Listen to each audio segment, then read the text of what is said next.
नमस्कार. स्वाभिमानी TV news चॅनलच्या बातमीपत्रात आपलं स्वागत. राष्ट्रवादी अजित पवार पक्षातर्फे महाराष्ट्र मंगल कलश यात्रेचे आयोजन. पत्रकार परिषदेत आयोजकांची माहिती. महाराष्ट्र मंगल कलश यात्रा दिनांक 28 एप्रिल रोजी सकाळी 10 वाजता बेटावद येथून सुरुवात होणार आहे, अशी माहिती राष्ट्रवादी काँग्रेस पार्टीचे जिल्हा अध्यक्ष सुरेश सोनवणे यांनी दिली.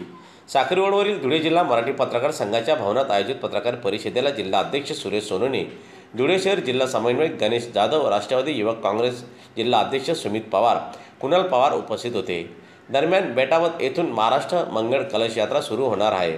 नरडाणा मार्गे शिंदखेडा येथे स्वागत करण्यात येणार आहे.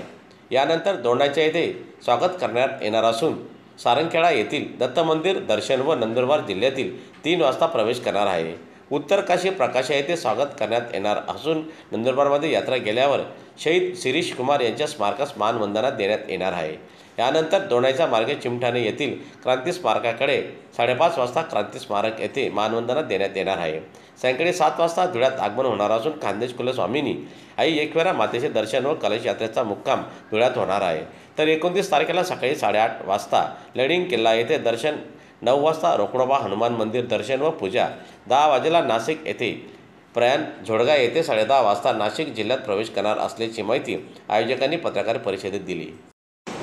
मंगल कलश यात्रेच्या संदर्भात आजची पत्रकार परिषद होती. महाराष्ट्रात प्रामुख्याने विभागवार ही मंगल कलश यात्रा निघते आहे.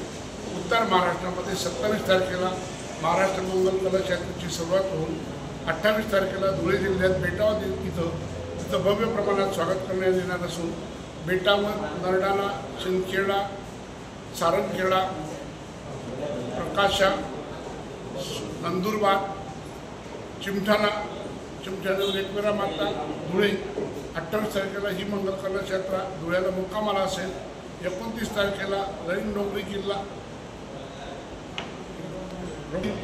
तिथून आम्ही ही यात्रा सकाळी 11 वाजता झोडग्याला नाशिक जिल्ह्यात हस्तांतर करू.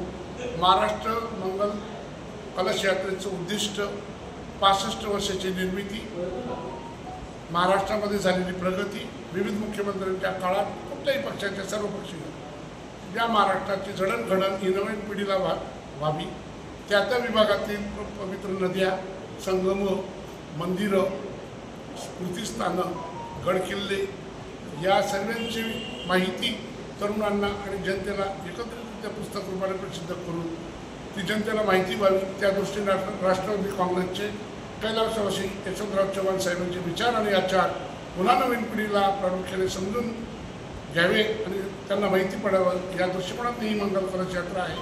तदनंतर 1, 2, 3, 4 दिवस या मंगल कलश यात्रेचा सामूहिक महाराष्ट्र महोत्सव मुंबईला हुतात्मा स्मारक इथं होणार असून 4 दिवसात तिथं महाराष्ट्राचं पूर्ण संस्कृतीचं संकलन करून एकत्रित हा उत्सव होणार आहे.